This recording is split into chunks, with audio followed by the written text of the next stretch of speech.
In pursuit of a suspect on a motorcycle who is trying to escape after having stolen a tow truck. It is pretty wild. He is flying. Gil Levis is overhead in Sky 5. Where is he at now, Gil?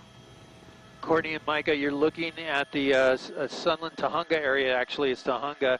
This is Apperson Street. We've seen the driver here on Apperson just a short time ago. He's coming back out to, this is Foothill Boulevard. He was coming up Foothill Boulevard. Now he's going back the opposite direction from where he jumped out of a tow truck, the stolen tow truck, and jumped onto this motorcycle and fled from the officers then. So LAPD Foothill Division in pursuit of this driver, the motorcycle here, heading back towards the 210 freeway right now. But what a wild pursuit. We were watching it from a distance as we were approaching from the south. We could see the tow truck being pursued by the LAPD. He made some turns and then somehow jumped out of the tow truck and onto this motorcycle and took off from the officers. Fortunately, an LAPD airship was overhead and was able to track the motorcycle until just about a minute or two ago when LAPD caught up to it in their units. Now we're seeing him going away from us here. We're going to go that direction, Enrique, towards 11 o'clock, moving towards the 210 freeway and at a high rate of speed, going right down the center of the road. And let me come out to a wider shot. Those units have dropped back because of the speed here. The motorcycle losing them there for a minute, but running red lights. We've seen that happening throughout this pursuit with this motorcyclist and with the tow truck for that matter. But we're going to try to get over the boulevard here so we can get eyes on it as the motorcycle goes away from us here westbound on Foothill Boulevard.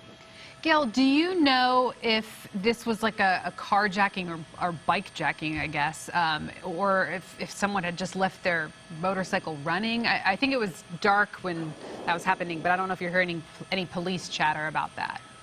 I was listening to it on those scanners, Courtney, and it sounded like that maybe someone was assisting the driver, had the motorcycle set up for the driver of that tow truck when he jumped out, and just simply jumped on this motorcycle and took off. That's the way it sounded on the scanner. We don't have confirmation of that, but the way it happened, it's as if he just was able to jump out of the tow truck, right onto the motorcycle, and took off.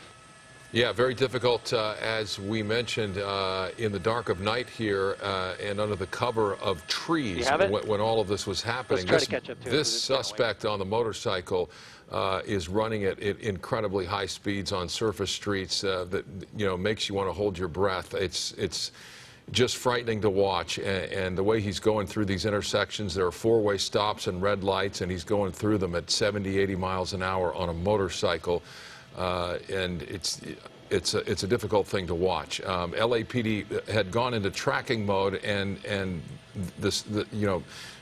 seeing how they're approaching this at this point, you see they're canvassing the area, but being able to keep up with this suspect on the motorcycle really isn't possible. They've got eyes on him in the air, I suppose, at this point, Gil, correct me if I'm wrong, but that may be the way this ends up if he continues running on the motorcycle. Micah, they definitely have the airship overhead keeping track of it, the stolen motorcycle here. Well, motorcycle, I don't know if it's stolen or not, but the tow truck definitely was stolen. LAPD did confirm they were in pursuit of that stolen tow truck. And then, of course, the rider here jumping on the motorcycle and taking off from the officers. But yes, difficult for the ground units to stay behind this in their squad cars. So right now, at this point, the airship is continuing to track the motorcycle as it moves back towards the point of origin where the tow truck was initially stolen in the Pacoima area. It's nerve-wracking to watch this.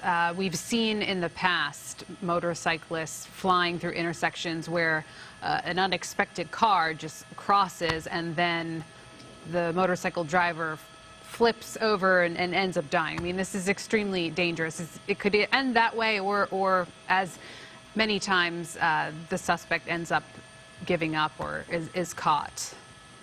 Absolutely, especially at night. In the darkness, you have a high-speed motorcycle coming your direction. You don't see it until the last second, especially when the rider here is running red lights, as we've seen multiple times here already in this pursuit. Yeah, the elements are unforgiving when you're on a motorcycle, and considering many drivers, when you're coming into an intersection, a lot of drivers and a lot of accidents with motorcycles happen because drivers aren't necessarily looking for a motorcycle. They're looking for a car, and you don't see a motorcycle because you're not looking for it. And that's often what we see when cars pull out in front of motorcycles. And in this case, to compound matters, this suspect moving at high speeds and blowing through red lights. And oftentimes when suspects get away, this is how they do it on motorcycles. They're just too fast and they pull back. You know, at times helicopters unable to keep up with the speed of a motorcycle if he really cuts it loose on the freeway. Still running. Are we close to the freeway here, Gil? That would be the 5 or the 210? Yeah, Micah, the motorcycle has just crossed the 5 freeway, continuing here. This is San Fernando Road and Sunland Boulevard. He's crossing through that intersection right now. But at this point, no sign of stopping, no sign of slowing down, using the wrong side of the road there to make that turn. But again, here he goes away from us and the airship tracking. Racking up violation after violation. It's possible this person could just drive into a parking complex or maybe go to an LAX type area where helicopters can't enter the airspace if he wanted to get away. You know, we just have no idea what he's thinking. A lot of times they go to areas that they're familiar with to try to evade police. Are any vehicles behind this guy at all, or are you seeing any in your shot? Yeah, let me zoom out for you, Courtney, and you can see none behind the motorcycle right now as it continues here. This is Vineland and Cohasset. But you're seeing him run, there you go, one intersection there at a time with a red light. A couple of close calls with cars that are turning and crossing through the intersection when he runs those red lights. So it's a very dangerous situation. But you're right, this rider could go into a parking structure or go into an area like LAX to make a quick getaway. But for now, staying on surface streets, avoiding the freeway, and in the direction of travel right now, I think eventually, well, it's right now passing through the Burbank Airport area, just south of it on Vineland here. So right through the Burbank airspace, we're traveling right now, heading south towards Universal City right now.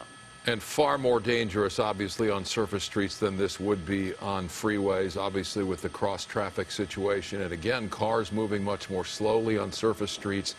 All of those come into play as hazards for a motorcyclist, especially one moving at 85, 90 miles an hour. And you see the officers. There's another black and white there that's just sort of standing by, but, you know, not actively engaging the suspect. He's just moving too fast. And as he moves from one jurisdiction to the next, policies differ from city to city, and for the Highway Patrol, for that matter, as to whether they're going to engage someone like this or continue to track them. As we're reporting here, LAPD is overhead with helicopters, so they're tracking from the air, certainly. And as you would consider, a motorcycle moving at these speeds, you know, on surface streets is going to be very difficult for a black and white on the ground to stay in contact, keep a visual on the suspect as he's moving through, but reluctant to get on the freeway. When this pursuit started, again, it was a stolen pickup truck out of Pacoima, and it was on the freeway. But once this suspect got off the freeway with that tow truck and in some fashion switched to a motorcycle, it's unclear at this point if he stole the motorcycle, if he had help, if it's his motorcycle, we don't know.